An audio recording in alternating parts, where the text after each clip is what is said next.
Hello everyone, कैसे हैं आप सब लोग। आपका बहुत बहुत स्वागत है रोड टू सक्सेस के यूट्यूब चैनल पे।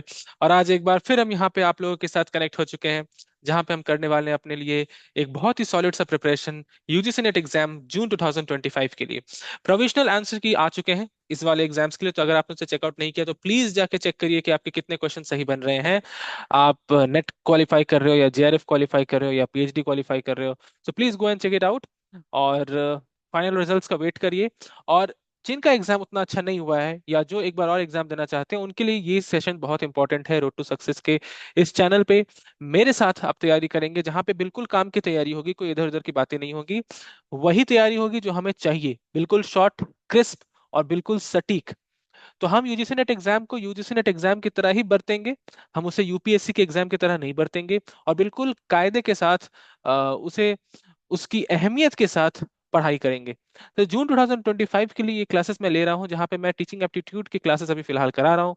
3-4 वीडियोस ऑलरेडी जा चुके हैं, स्वयं पे, स्वयं प्रभा पे, लर्निंग ऑब्जेक्टिव्स पे, टाइप ऑफ लर्नर्स पे, मूक्स पे, इन सभी चैनल पे, इन सभी टॉपिक्स पे इस चैनल पे वीडियो जा चुके हैं। तो अगर आपने उसे चेकआउट नहीं किया मेरे दोस्तों, तो प्लीज जाके चेकआउट करिए। अगर आप पहली बार हैं तो आप को ये नहीं पता होगा, पर हम लोग ने ये तैयारी शुरू की है जहाँ पे हम जून के लिए प्रिपेयर कर रहे हैं। तो it's going to be very interesting. सारे टॉपिक्स हम कवर करेंगे। एक बच्ची ने कमेंट किया कि रिसर्च पे क्लास करें, तो रिसर्च भी होगा। टीचिंग एप्टीट्यूड के बाद रिसर्च एप्टीट्यूड पे हम क्लास करेंगे। और आज का जो क्लास है वो टीचिंग एप्टीट्यूड के ऊपर है। बहुत ही इंटरेस्टिंग है, आप लोगों ने थंबनेल पे देख लिया होगा। और जैसे कि आप सब जानते हैं, ये जो टॉपिक है, थ्योरी ऑफ इस पे जो टीचिंग थ्योरीज होती हैं उस पे क्लास है। तो टीचिंग थ्योरीज पे जो आज का टॉपिक हम करेंगे वो है मल्टीपल इंटेलिजेंस मॉडल। आप लोग को स्क्रीन दिख रहा होगा। मल्टीपल इंटेलिजेंस मॉडल हम आज करने वाले हैं, जो कि बहुत जरूरी चैप्टर है, बहुत जरूरी टॉपिक है। यहाँ से क्वेश्चन जरूर बनते हैं। और अगर क्वेश्चन नहीं भी बनते हैं तो भी आपको ये जानना बहुत जरूरी है। आपकी बहुत सारी जो अवधारणाएं हैं वो आज मैं बदलने वाला हूँ, ठीक है। तो बचपन से जो चीजें हमें सिखाई गई है ना, उसके विपरीत जाके कुछ चीजें हम आज करने वाले हैं, और ये बहुत ही इंटरेस्टिंग होने वाला है। छोटा सा सेशन रहेगा, आधे घंटे से ऊपर नहीं जाएगा ये सेशन, क्योंकि टॉपिक छोटा सा है। मैंने पहले सोचा कि मैं सारी टीचिंग थ्योरी पे एक साथ टॉपिक्स एक साथ एक ही वीडियो लाऊं सारी टीचिंग थ्योरीज पे। पर मुझे लगा कहीं ना कहीं वो बहुत ज्यादा बड़ा हो जाएगा और आप लोग के ऊपर थोड़ा ज्यादा दबाव पड़ जाएगा। मैं उतना दबाव देना नहीं चाहता। तो इसलिए मैंने सोचा कि अलग अलग वीडियोस बनाया जाए। तो मल्टीपल इंटेलिजेंस से मैंने शुरू किया है, आगे मैं कॉग्निटिव अप्रेंटिसशिप और एल्बर्ट बंडूरा की सोशल डेवलपमेंट थ्योरी, ये सब जितने भी थ्योरीज है वो सब करवाऊंगा, ठीक है। तो आज का जो टॉपिक है वो मल्टीपल इंटेलिजेंस मॉडल है। वीडियो शुरू करने से पहले आपको बता दूं कि अगर आप चैनल पे नए हैं तो प्लीज चैनल को सब्सक्राइब करें, बेल आइकन को हिट करें। वीडियो पसंद आए तो उसे प्लीज लाइक करें, अपने दोस्तों के साथ जरूर शेयर करें। शेयर करना बहुत जरूरी है मेरे भाई। शेयर आप लोग नहीं कर रहे हो, okay, so please share it, comment it about how you like the video. And also join my Telegram channel. My Telegram channel का link description. Paper one by DC sir, ये मेरे साथ एक ऑल स्मॉल लेटर, ठीक है। चलिए आगे बढ़ते हैं। आज का कोटेशंस: दे मौका जिंदगी इम्तिहानों से ना हम डरे, दे मौका जिंदगी खुले आसमां से हम चले। तो ये एक्चुअली एक वेब सीरीज आई थी, मुझे बहुत पसंद है ये web series. Aspirants, UPSC aspirants के ऊपर है। तो जब मैंने ये देखा था तो मेरा भी मन किया था कि काश मैं यूपीएससी कर लेता 2018 में। और अभी भी अगर मैं देखता हूँ तो मुझे लगता है कि यार कर लेना चाहिए, पर इसलिए मैं देखता नहीं, क्योंकि मुझे नहीं करना है यूपीएससी, ओके। तो बहुत ही अच्छी वेब सीरीज है, बहुत ही खूबसूरत वेब सीरीज है। 2021 में आई थी वेब सीरीज, तो आप लोग प्लीज जाके देख सकते हैं अगर आपको टाइम मिले तो। 5 एपिसोड है, ठीक है। चलिए मेरे बारे में जान लीजिए। जो पहली बार आए हैं, मेरा नाम देवांशु चौरसिया है। 2 बार यूजीसी नेट क्वालिफाई कर चुका हूँ मैं। UGC net December 2023 and June 2024, 99.1 percentile मेरा हाईएस्ट स्कोर रहा है। एमएससी इकोनॉमिक्स का छात्र हूँ और एमए हिंदी का छात्र हूँ। 6 साल नहीं, 6 नहीं, 7 साल से पढ़ा रहा हूँ। वो अपडेट करना होगा, किया नहीं है मैंने, बहुत ही लेजी इंसान हूँ मैं। चलिए आगे बढ़ते हैं। थ्योरी ऑफ मल्टीपल इंटेलिजेंस पे क्या है ये मॉडल। तो देखिए मैं आपको शुरुआत में बता दूं कि जब हम बच्चे थे, जब हमारा बचपन था, ठीक है, तो बचपन में हमें हमेशा बताया जाता था कि जो बच्चे साइंस लेते हैं, जैसे हमारे घरों में, इंडियन परिवार में, बच्चा जब 6th 7th क्लास में जाता है तो उसके घरों में ये माहौल बन जाता है कि बच्चा क्या लेगा 11th में, ये क्या लेगा। खैर अभी एनईपी के बाद चीजें थोड़ी बदल रही हैं। जो स्ट्रक्चर बदल गया, 10+2 का स्ट्रक्चर नहीं रहा। तो हम जब बच्चे थे, यानी हम जो मिलेनियल्स हैं, और जो बीटा वर्जन ऑफ जेनजीज हैं, ठीक है, बीटा वर्जन ऑफ जेनजीज। तो मैं 1998 में हुआ है, तो टेक्निकली मैं जेनजी हूँ, ठीक है। पर मैं मानता हूँ कि 1996 से लेके 2000, इसके बीच जो बच्चे हुए हैं वो सिर्फ नाम के जेनजी हैं। उनकी हरकतें मिलेनियल्स वाली हैं। तो हम, मैं अपने आप को बीटा वर्जन, आपको पता होगा बीटा वर्जन यानी कोई ऐप लॉन्च होने से पहले उसका बीटा वर्जन लॉन्च होता है। जहाँ पे देखे जाते हैं ऐप कैसा काम कर रहा है एंड ऑल। सो ये वैसा ही है। चलिए, तो मैं टॉपिक पे आता हूँ। साइंस लेने को कहा जाता था और ये माना जाता था कि जो बच्चे साइंस लेते हैं वही बच्चे इंटेलिजेंट होते हैं। कॉमर्स वाले बच्चे थोड़े कम इंटेलिजेंट होते हैं और आर्ट्स वाले बच्चों की तो कोई पूछ ही नहीं थी। उनको तो ऐसा माना जाता था कि वो निचले हिस्से, निचले वर्ग के लोग हैं, ठीक है। पर 1983 में, जिस साल भारत वर्ल्ड कप जीत रहा था कपिल देव के नेतृत्व में, उसी साल डॉक्टर हावर्ड गार्डनर, इन्होंने कहा कि इंटेलिजेंस जो है वो सिर्फ एक टाइप का नहीं बल्कि 8 डिफरेंट टाइप्स के हो सकते हैं। There are different types of intelligence, okay.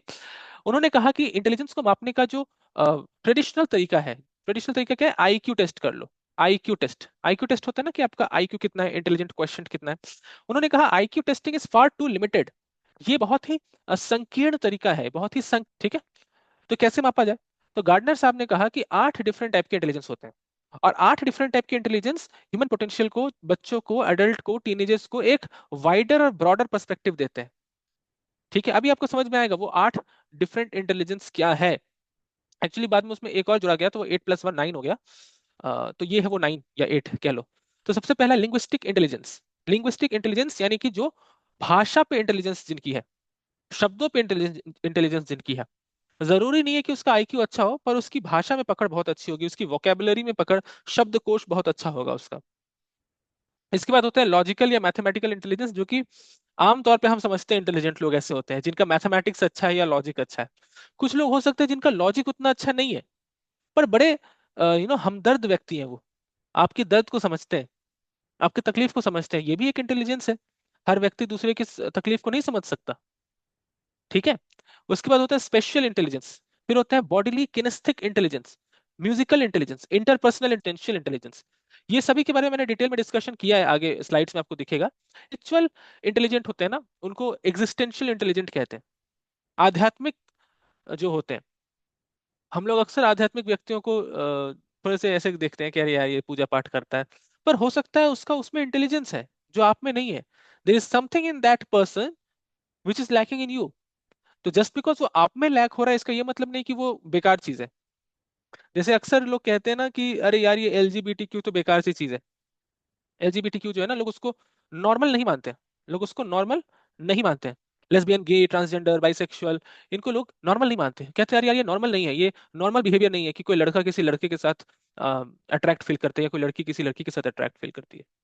क्यों नहीं नॉर्मल है? क्योंकि ज्यादातर लोग के साथ ऐसा नहीं होता है। उनकी दलील ये होती है क्योंकि ज्यादातर लोगों में लड़का लड़की को अट्रैक्ट करता है, लड़की लड़के को अट्रैक्ट करती है।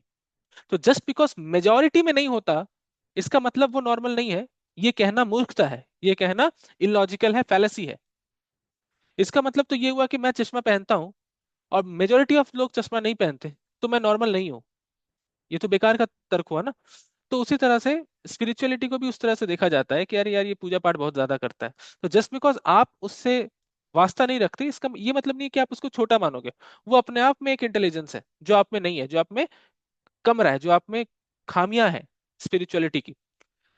खैर, ये जो टाइप ऑफ इंटेलिजेंस है, जरूरी नहीं कि एक व्यक्ति में एक ही टाइप का इंटेलिजेंस हो। एक व्यक्ति में एक से ज्यादा किस्म के इंटेलिजेंस भी हो सकते हैं। अभी बताऊंगा मैं आगे, और मैं भी बताऊंगा कि मुझे क्या लगता है कौन सा इंटेलिजेंस है, ठीक है। चलिए आगे बढ़ते हैं, लिंग्विस्टिक इंटेलिजेंस समझते हैं। लिंग्विस्टिक इंटेलिजेंस का मतलब होता है sensitivity to spoken and written language, कि हम जो बोल रहे हैं और जो यू नो लिख रहे हैं उसमें कितनी सेंसिटिविटी है। Ability to learn languages and use languages effectively, बहुत जरूरी है। भाषा को सीखना और भाषा को सीख के सटीक भाषा बोलना, कब कौन से समय में किस परिप्रेक्ष्य में किस कॉन्टेक्स्ट में कौन सी शब्द का इस्तेमाल करना है, वो बहुत जरूरी है। वो सबके पास वो एबिलिटी नहीं होती है, ठीक है। तो जैसे हमारे शशि थरूर सर है, एमपी है, शशि थरूर, मुझे लगता है ये लिंग्विस्टिक इंटेलिजेंट है। इनके पास शब्दों का भंडार है, ये जानते हैं किस समय कौन सा शब्द बोलना है। Examples, writers, poets, public speakers, journalist, ये लोग लिंग्विस्टिक इंटेलिजेंट होते हैं। इनको पता है कब कौन सी शब्द, इंटेलिजेंस उनको पता होना चाहिए कि वो कौन सा शब्द बोल रहे हैं, ठीक है। तो मुझे लगता है मुझ में थोड़ा सा लिंग्विस्टिक इंटेलिजेंस है क्योंकि मेरी शब्दकोश अच्छा है। वो थोड़ा सा स्पेशली इंग्लिश में तो मैं अच्छा कर लेता हूँ। और हिंदी मेरी अच्छी है, पर अभी नॉन हिंदी के साथ रह रह के बोलने की जो आदत छूट रही है, उसके बाद थोड़ा मुझे लग रहा है कि वो थोड़ा इफेक्टेड है हिंदी पर। मैं शायद उस पर काम कर लूंगा। एनीवेज, इसके बाद आता है लॉजिकल मैथमेटिकल इंटेलिजेंस। ये बच्चे ऐसे होते हैं जो बहुत ही इजीली लॉजिकली और मैथमेटिकली ऑपरेशंस को कर ले। स्पेशली जो कोडर्स होते हैं ना, जो कोड लिखते हैं वो बहुत ही स्मार्ट होते हैं इसमें, लॉजिकल और मैथमेटिकल इंटेलिजेंस में। उनकी रीजनिंग स्किल्स बड़ी तगड़ी होती है, पैटर्न रिकॉग्निशन बड़ा तगड़ा होता है। एग्जाम्पल, साइंटिस्ट्स और मैथमेटिशियंस। अभी मेरे पास एक स्टूडेंट है, वो बच्चा ऑटिज्म का शिकार है।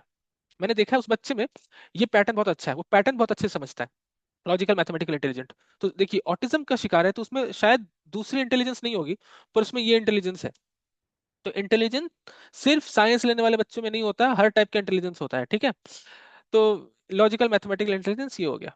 आगे बढ़ते हैं म्यूजिकल इंटेलिजेंस में। म्यूजिकल इंटेलिजेंस वो होते हैं जो बच्चे या जो लोग साउंड, पैटर्न, रिदम, धुन, ताल, ये सारी चीजों को बहुत अच्छे से समझते हैं। उनमें कंपोज करने की क्षमता होती है, म्यूजिक कंपोज करने की, परफॉर्म करने की। म्यूजिक, कोई तबला बजा लेता है, कोई बांसुरी बजा लेता है, कोई सितार बजा लेता है, कोई गिटार बजा लेता है, कोई बहुत सारी चीजें हैं। कोई रैप कर लेता है, अच्छा रैप कर लेता है, कोई हिप हॉप कर लेता है, कोई गजल गा लेता है, कोई कव्वाली का माहौल बना देता है, तो कोई शायरी सुना देता है। तो बहुत सारी चीजें हैं जो म्यूजिकल इंटेलिजेंस होते हैं। इसमें म्यूजिशियंस, कंपोजर्स, साउंड इंजीनियर्स, ये तमाम लोग, जैसे अपनी लता जी हो गई, लता जी हो गई, अपने सोनू निगम जी हो गए, या फिर अगर आप लोग जो जेंजी वाले हैं वो बाहर के सिंगर्स का गाना बहुत सुनते हैं, तो क्रिस मार्टिन हो गए, दिलजीत हो गए, ये लोग तो बड़े अच्छे हैं, म्यूजिकली स्मार्ट लोग हैं। और अपने शुभ हो गए, ये भी मेरे फेवरेट है, कुमार सानू, उदित नारायण। और हालांकि उदित नारायण का एक वीडियो वायरल हो रहा है अभी, तो वो म्यूजिकल इंटेलिजेंस तो है, पर बाकी इंटेलिजेंस कितना उनमें, ये क्वेश्चनेबल टॉपिक है। खैर, आगे बढ़ते हैं बॉडीली किनेस्थिक इंटेलिजेंस पे। ये वो लोग हैं जिनका अपने बॉडी मूवमेंट्स पे बहुत ज्यादा कंट्रोल है, बहुत कोऑर्डिनेट करते हैं इनको पता है इन्हें खुद को कैसे कैरी करना है। ओके। ये फिजिकल एक्टिविटी में बड़े स्किल होते हैं, जैसे एथलीट्स हो गए, डांसर्स हो गए, सर्जन्स हो गए, क्योंकि उनको, सर्जन्स को भी ना एक जगह खड़े होकर घंटों तक ऑपरेट करना होता है, तो बहुत आसान बात नहीं है। आप अक्सर ऐसे हिलते हो, लोग अक्सर ऐसे हिलते हैं जो लोग परेशान रहते हैं, करेक्ट। अब अगर कोई सर्जन ऐसे हिलने लगा तो गया, पेशेंट गया, खत्म, टाटा, गुड बाय। तो और जो मॉडल्स होते हैं, मुझे लगता है वो भी बड़े स्मार्ट, मुझे वो बड़ी अच्छी मॉडल लगती है जब वो रैंप वॉक करती है ना, उनका जो एक ऑरा है वो क्रिएट होता है। स्पेशली अनन्या पांडे का, उनका भी जो ऑरा है वो क्रिएट होता है जब वो रैंप वॉक करती है। और एक स्पेनिश एक्टर है, कुछ पेद्रो नाम है, अलोंसो पेद्रो, बड़ा तगड़ा एक्टर है, वो भी जब वॉक करता है उसमें एक ऑरा आता है, जिसने बर्लिन का कैरेक्टर किया था मनी हाइस्ट में, तो आप वो समझ सकते हो। और मुझे लगता है मैं थोड़ा सा बॉडी किनेस्थेटिक हूँ, मैं खुद को अच्छे से कैरी कर लेता हूँ। ओके। चलिए, म्यूजिकल इंटेलिजेंस मुझ में बिल्कुल नहीं है, मैं बिल्कुल बेसुरा हूँ। आगे बढ़ते हैं स्पेशल इंटेलिजेंस। स्पेशल इंटेलिजेंस क्या होते हैं? जो थ्री डायमेंशन में सोच सकते हैं, जिनकी इमेजिनरी बहुत अच्छी होती है, इमेजिनरी पावर, विजुअलाइजेशन स्किल बहुत अच्छा होता है, आर्टिस्टिक स्किल बहुत अच्छा होता है, जैसे आर्किटेक्ट हो गए, आर्टिस्ट हो गए, पायलट्स हो गए। ये बड़ा अच्छा सोच सकते हैं इसमें। तो जैसे कि मेरे एक फ्रेंड है, वो आर्किटेक्ट है। तो वो ना जब भी घर आता है वो बताता है, अरे पता है तेरे घर में ये ठीक नहीं है, तेरे घर में वो ठीक नहीं, इसको ऐसे करता तो अच्छा लगता, वैसे करता तो अच्छा लगता। और जब मैं करता हूँ तो वो वाकई अच्छा लगता है। इसका मतलब स्पेशल इंटेलिजेंस भी होता है। हालांकि उसका लॉजिकल इंटेलिजेंस बहुत बेकार है, मैथ्स वैथ्स बहुत बेकार है उसका, पर he is very smart at this. Okay. चलिए, आगे बढ़ते हैं इंटरपर्सनल इंटेलिजेंस। अभी ये कंफ्यूजन वाला है, इंटरपर्सनल और इंट्रापर्सनल। इंटरपर्सनल समझ रहे हैं? इंटर मतलब होता है एक दूसरे के साथ, तो ability to understand and interact effectively with others. अगर मैं दूसरों के साथ अच्छे से बात कर पा रहा हूँ, दूसरों को समझ पा रहा हूँ, दूसरों को सुनने का, जो सुनने की जो शक्ति है वो मुझ में है, मैं दूसरे के मूड्स को, इमोशंस को समझ पा रहा हूँ, तो मुझ में इंटरपर्सनल स्किल है। यानी बेसिकली अगर आपका इमोशनल भी रखते हैं, इमोशनल इंटेलिजेंस यानी कि अपने साथ साथ दूसरे के इमोशंस को भी नियंत्रित कर पाना। स्पेशली टीचर्स में ये होना चाहिए, थेरेपिस्ट में, जो साइकोलॉजिस्ट होते हैं, साइकाइट्रिस्ट होते हैं, सेल्स पर्सन में बड़ा तगड़ा होता है वो, आपके सारे जरूरतों को समझ लेते हैं वो। स्पेशली टीचर्स भी, मैं क्लास में बच्चों को समझ लेता हूँ। क्यों? क्योंकि मुझ में वो इंटरपर्सनल इंटेलिजेंस है, मैं समझ सकता हूँ कि ये बच्चा क्या सोच रहा है, क्या इस बच्चे को समझ में आया टॉपिक, या ये बच्चा कंफ्यूज है। तो वो चीजें हमें होती हैं, इंटरपर्सनल इंटेलिजेंस, ठीक है। आगे बढ़ते हैं इंट्रापर्सनल। इंट्रा मतलब खुद के साथ, deep understanding of one self, emotions, thoughts. जब मैं अपने आप को पढ़ पा रहा हूँ, अपने आप को समझ पा रहा हूँ, अपने दिल की बातों को, अपने जज्बातों को, अपने सारे ख्यालातों को, ख्यालात को, सॉरी ख्यालातों नहीं होता है, अपने सारे ख्यालात को समझ पा रहा हूँ, तो इसका मतलब यह है कि मेरे अंदर इंट्रापर्सनल इंटेलिजेंस है। मैं सेल्फ रिफ्लेक्ट कर पा रहा हूँ, डिसीजंस ले पा रहा हूँ सेल्फ अवेयरनेस के तौर पे। जैसे कि अभी मैंने कहा कि मुझे यूपीएससी नहीं करना है, चाहे मैं एस्पिरेंट्स कितने बार भी देख लूं, तो वो मेरा डिसीजन है, क्योंकि मैं अपने आप से सेल्फ अवेयर हूँ, मुझे पता है कि ये यूपीएससी की सर्विस मेरे लिए नहीं बनी है, मैं उस सर्विस में अच्छा नहीं कर पाऊंगा। तो मैं सेल्फ अवेयर हूँ। इसका मतलब ये है कि मैं थोड़ा सा इंटरपर्सनल इंटेलिजेंस मेरे अंदर है। तो जितने भी दार्शनिक लोग होते हैं, साइकोलॉजिस्ट होते हैं, स्पिरिचुअल लीडर्स होते हैं, जैसे अपने स्वामी विवेकानंद हो, तो इंटरपर्सनल इंटेलिजेंस ही है इनमें। ये अपने आप को समझ सकते हैं, अपने आप से बातें कर सकते हैं। तो मुझे लगता है कि ये बहुत जरूरी है आज के तारीख में, जहाँ पूरी दुनिया भर में इतना शोर है, इतना हंगामा है।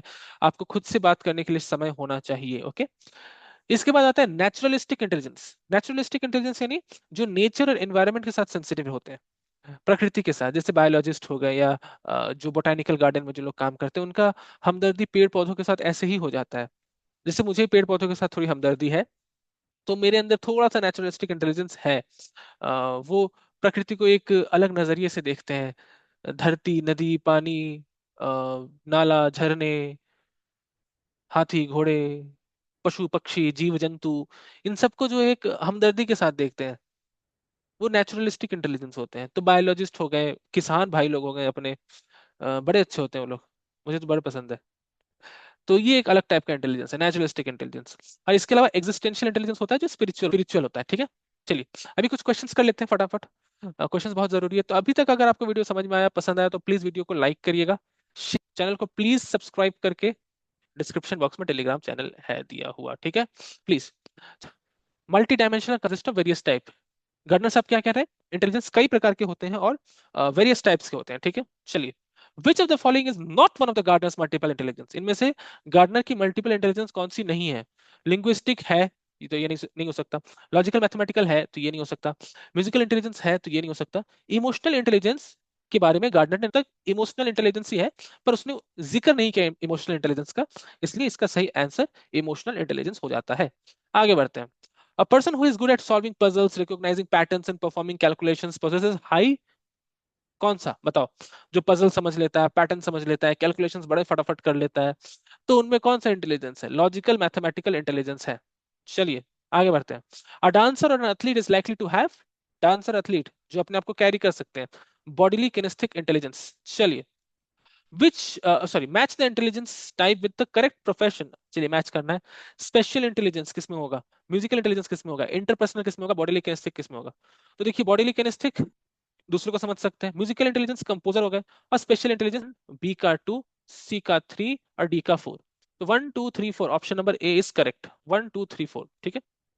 असर्शन रीजनिंग के क्वेश्चन कर लेते हैं, यूजीसी नेट में बहुत आता है। Gardner's multiple intelligence theory suggests that intelligence is not limited to linguistic and mathematical skills. Very good, सही बात है। उन्होंने कहा था सिर्फ लिंग्विस्टिक और मैथमेटिकल स्किल्स पे सीमित नहीं है, ये बड़ा ही संकीर्ण तरीका है इंटेलिजेंस को मापने का। तो असर्शन तो सही है, ऑप्शन भी सही हो सकते हैं, ये ऑप्शन तो एलिमिनेट हो गया। ठीक है। रीजनिंग इंटेलिजेंस, ये भी सही बात है। ट्रेडिशनल आईक्यू टेस्ट जो होते हैं, ट्रेडिशनल आईक्यू टेस्ट जो होते हैं, वो कई टाइप के इंटेलिजेंस को मेजर नहीं कर पाते। तो ए और आर दोनों ट्रू है, यानी ए और बी में ही कोई ऑप्शन होगा। अब देखते हैं कि क्या रीजन असर्शन को एक्सप्लेन कर रहा है। तो इसमें बिकॉज लगा के पढ़ो, इसमें बिकॉज लगाओ और पढ़ो। Gardner's multiple intelligence theory suggests that intelligence is not limited to linguistic and mathematical skills because traditional IQ test fails to measure many aspects of intelligence। तो ये सही लग रहा है कि हाँ, ए एंड आर ट्रू है, और आर जो है वो करेक्ट एक्सप्लेनेशन है ए का। बिल्कुल सही बात है, ऑप्शन नंबर ए सही है। ए और आर दोनों सही है, और आर ए का करेक्ट एक्सप्लेनेशन है। चलिए आगे बढ़ते हैं। Identify the correct statements about Gardner's multiple intelligence theory. चार स्टेटमेंट दिया है, करेक्ट स्टेटमेंट हमें चुनना है। It considers intelligence as a single measurable entity, नहीं सिंगल नहीं। It emphasizes that different people have different strength, सही बात है। It include musical, spatial and bodily kinesthetic intelligence among others, बिल्कुल सही बात है। It is widely accepted as an empirical model in psychology. 2 3 तो सही लग रहा है, 2 3 के साथ 4 सही है कि नहीं ये समझना पड़ेगा, तो हमें बी और डी में कंफ्यूजन है। बी और डी में, it is widely accepted as an empirical model in psychology. Widely accepted यानी कि क्या दुनिया भर में ये माना जाता है, तो बिल्कुल ये अच्छा, option 2 3, 2 3 only. Widely accepted as an empirical model in psychology, no I think 4 भी आना चाहिए इसमें, इसमें 4 भी आना चाहिए, क्योंकि ये वाइडली एक्सेप्टेड है साइकोलॉजी में, इस मॉडल को काफी लोग मान रहे हैं। तो 2 3 और 4 सही होगा, यानी ऑप्शन नंबर डी सही होगा। ठीक है, correct option is D, not be. D is correct option. चलिए, हो गया, बस इतने ही क्वेश्चंस थे, बहुत अच्छी बात है। तो आप लोग प्लीज कमेंट करके बताएं कि आप में कितने टाइप के इंटेलिजेंस है, how many types of intelligence do you possess. ये आप प्लीज कमेंट में बताएं कि आप में कितने टाइप के इंटेलिजेंस है, 2 टाइप, 3 टाइप, 4 टाइप, कौन कौन से इंटेलिजेंस है वो भी बताएं। तो मैं उम्मीद करता हूँ आपको ये क्लास पसंद आया होगा, बहुत ही इंपॉर्टेंट थ्योरी है, इंटरेस्टिंग थ्योरी है। तो अगर आपको पसंद आए तो प्लीज लाइक करिए, वीडियो को शेयर करिए अपने दोस्तों के साथ, चैनल को सब्सक्राइब करिए, बेल आइकन को हिट करिए और टेलीग्राम चैनल को ज्वाइन करिए। मिलते हैं अगले वीडियो में और इससे पहले अभी मैंने इकोनॉमिक सर्वे पे एक वीडियो बनाया है, तो आप लोग प्लीज जाके उसे चेकआउट करिए, आपके लिए बहुत जरूरी है। पीडी पीपल डेवलपमेंट एनवायरनमेंट से उस पे क्वेश्चन पूछे जाते हैं। आज मैं एक और वीडियो अपलोड करूंगा जो है बजट पे। जो कल बजट पेश हुआ उस पे एक वीडियो बनाऊंगा, तो प्लीज उसे भी देखिएगा, आपके लिए बहुत जरूरी होने वाला है। तो बहुत बहुत धन्यवाद आपका जुड़े रहने के लिए, एंड तक देखने के लिए। कुछ 20-25 मिनट का वीडियो हो गया। तो मिलते हैं अगले वीडियो में, तब तक के लिए बहुत बहुत धन्यवाद। Tata bye bye and take care.